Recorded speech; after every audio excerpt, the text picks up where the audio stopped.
Question ഇതാണ്. Check the stability of characteristic equation given. തന്നിരിക്കുന്ന characteristic ഇക്വേഷന്റെ സ്റ്റെബിലിറ്റി ചെക്ക് ചെയ്യാനാണ്.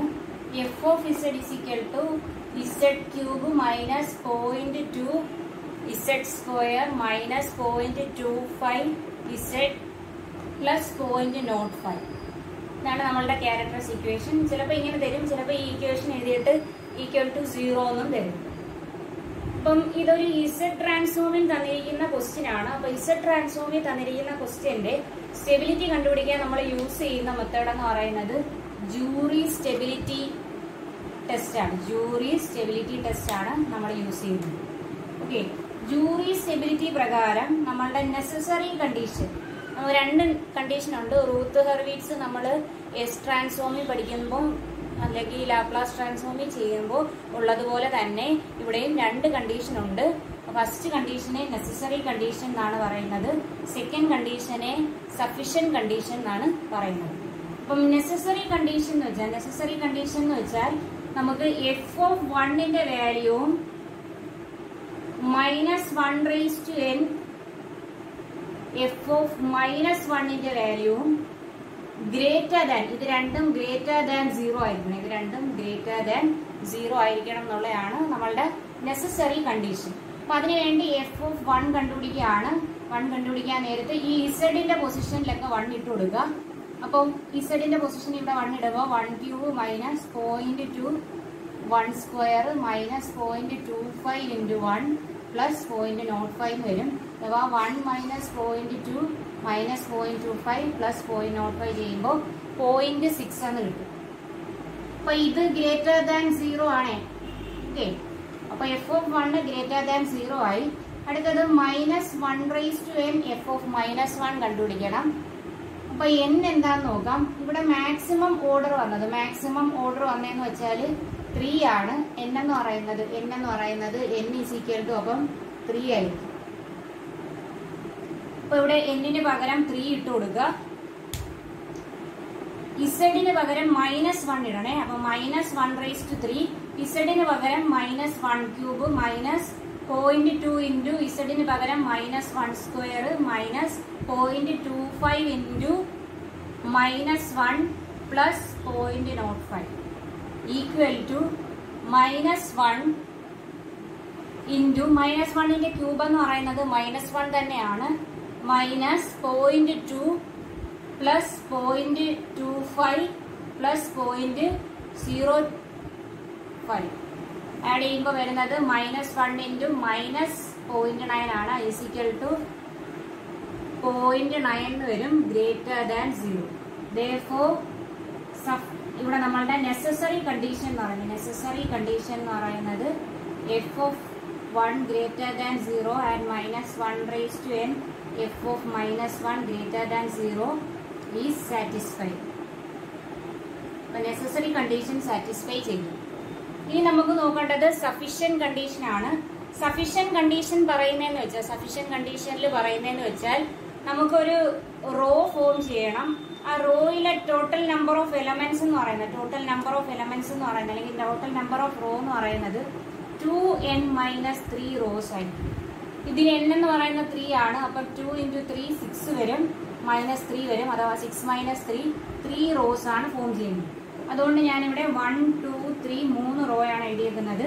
നമ്മളുടെ റോയുടെ പവർ ഇങ്ങോട്ട് എഴുതുന്നത് നമ്മൾ ഇവിടെ ഇങ്ങോട്ട് നോക്കുക. ഇവിടെ ഇങ്ങോട്ടാണ് നോക്കേണ്ടത്. Z⁻0 Z⁻1 Z⁻2 up to Z⁻, എത്രയാണോ ഓർഡർ എത്രയാണോ ഉള്ളത് അതുവരെയാണ് എഴുതേണ്ടത്. അപ്പൊ Z⁻3 വരെയാണ് ഇവിടെ എഴുതേണ്ടത്.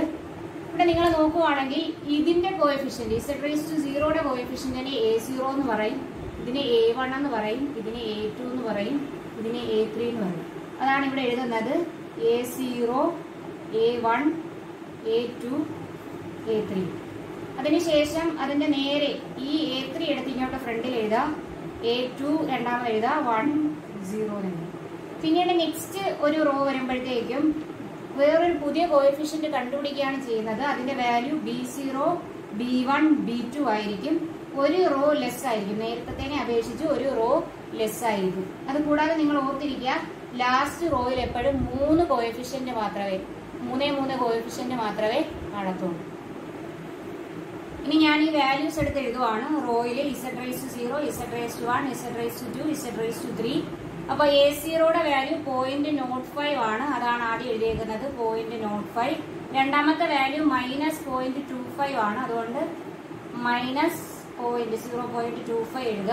മൂന്നാമത്തെ വാല്യൂ A2ന്റെ വാല്യൂ എന്ന് പറയുന്നത് -0.2 ആണ്. അതെടുത്ത് എഴുതുക. പിന്നീട് ഈ z³ കോഎഫിഷ്യന്റ് എന്ന് പറയുന്നത് 1 ആണ്. അതും എഴുതുക. ഇങ്ങനെ എഴുതിയ സാധനം നേരെ റിവേഴ്സ് എഴുതുക. ഈ 1 എടുത്ത് ഇവിടെ ഫ്രണ്ടിൽ എഴുതുക. -0.2 രണ്ടാമത് എഴുതുക. -0.25 മൂന്നാമത് എഴുതുക. ലാസ്റ്റ് 0.05 എഴുതുക. അതിനുശേഷം B0 എന്ന് പറഞ്ഞ കോഎഫിഷ്യന്റ് കണ്ടുപിടിക്കാൻ നേരത്ത് നമ്മൾ എടുക്കുന്നതെന്ന് പറഞ്ഞാൽ ഈ ഫസ്റ്റ് കോഎഫിഷ്യന്റും ഈ ലാസ്റ്റ് കോഎഫിഷ്യന്റിന്റെയും ഡിറ്റർമിനന്റ് എടുക്കുക. അഥവാ 0.051 1.05 ഇതിന്റെ ഡിറ്റർമിനന്റ് ചെയ്യുക. ഇസിക്കൽ ടു 0.05ന്റെ സ്ക്വയർ -1ന്റെ സ്ക്വയർ. നമുക്ക് കിട്ടുന്ന ആൻസർ എന്ന് പറഞ്ഞാൽ ഇത് രണ്ടും കൂടി മൈനസ് ചെയ്യുമ്പോഴത്തേക്ക് നമുക്ക് കിട്ടുന്ന ആൻസർ എന്ന് പറയുന്നത് കാൽക്കുലേറ്ററിൽ ചെയ്ത് നോക്കുക കേട്ടോ.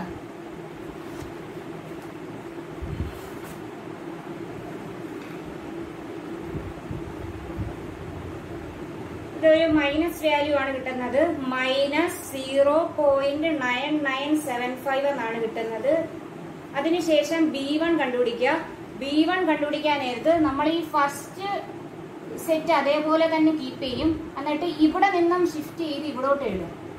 അടുത്ത കോഎഫിഷ്യൻസ് എഴുതുക. എന്ന് വെച്ചാൽ ഫസ്റ്റ് സെറ്റ് അതേപോലെ എഴുതുക.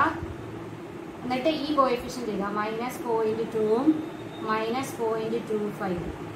അപ്പൊ നമുക്ക് എത്ര വരുമെന്ന് വെച്ചാൽ 0.05 into -0.25 minus 0.2 into 1 -0.2 into 1 അഥവാ ഈക്വൽ ടു ഈ വാല്യൂ സോൾവ് ചെയ്യുമ്പോൾ നമുക്ക് കിട്ടുന്നത് -0.05 മൈനസ്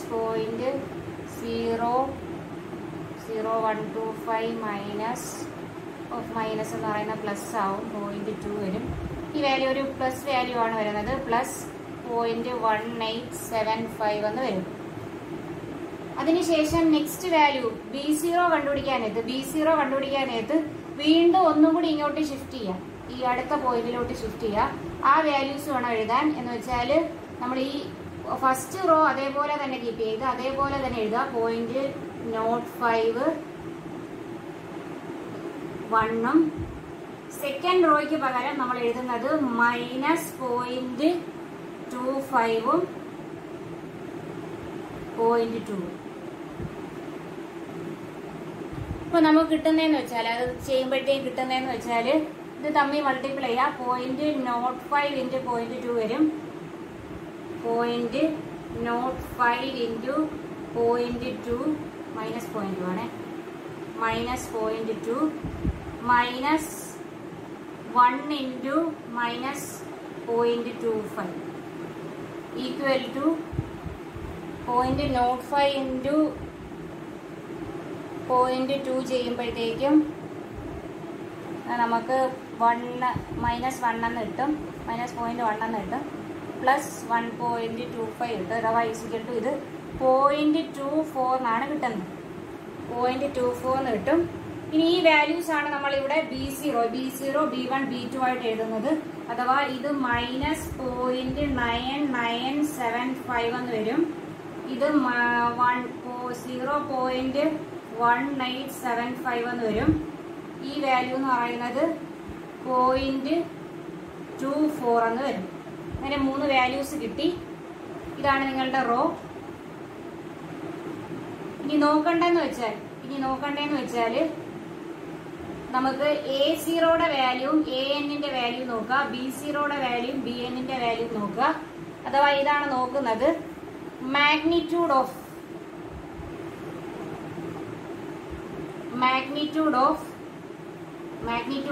A0 നോക്കുക. മാഗ്നിറ്റ്യൂഡ് ഓഫ് A0 എന്ന് പറയുന്നത് 0.05 ആണ്. മാഗ്നിറ്റ്യൂഡ് ഓഫ് AN എന്ന് പറയുന്നത് 1 ആണ്. അപ്പൊ നമുക്ക് പറയാം,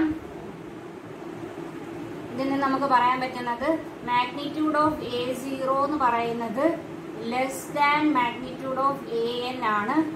രണ്ടാമത് മാഗ്നിറ്റ്യൂഡ് ഓഫ് B0 നോക്കുക. മാഗ്നിറ്റ്യൂഡ് ഓഫ് B0 എന്ന് പറയുമ്പം ഈ തന്നിരിക്കുന്ന മൈനസ് വാല്യൂ ആണെങ്കിലും മാഗ്നിറ്റ്യൂഡ് എടുക്കുമ്പോഴത്തേക്കും B0യുടെ മാഗ്നിറ്റ്യൂഡ് എടുക്കുമ്പോൾ നമുക്ക് ഇതിന്റെ മാഗ്നിറ്റ്യൂഡ് വാല്യൂ എന്ന് പറയുന്നത് 0.9975 മാത്രമേ ഉള്ളൂ. അഥവാ ഇസിക്കൽ ടു 0.9975. B0 എന്ന് പറയുന്നത് ഇസിക്കൽ ടു മാഗ്നിറ്റ്യൂഡ് എടുക്കുകയാണെങ്കിൽ 0.9975 മാത്രമേ കാണത്തുള്ളൂ. B1 അല്ല B2 ആണ് എടുക്കേണ്ടത്. B2 എന്ന് പറയുന്നത് മാഗ്നിറ്റ്യൂഡ് ഓഫ് B2 എന്ന് പറയുന്നത് B ഓഫ് n-1 വരെയാണ്. B ഓഫ് n-1 എന്ന് പറയുമ്പോൾ n-ന്റെ വാല്യൂ ഇവിടെ 3 ആണ്. അവിടെ n-1 എന്ന് പറയുന്നത് B2 ആയിരിക്കും വരുന്നത്. ഇസിക്കൽ ടു 0.2 ആണ് വരുന്നത്. അതിൽ നിന്ന് നമുക്ക് എഴുതാൻ പറ്റുന്നത് മാഗ്നിറ്റ്യൂഡ് ഓഫ് B0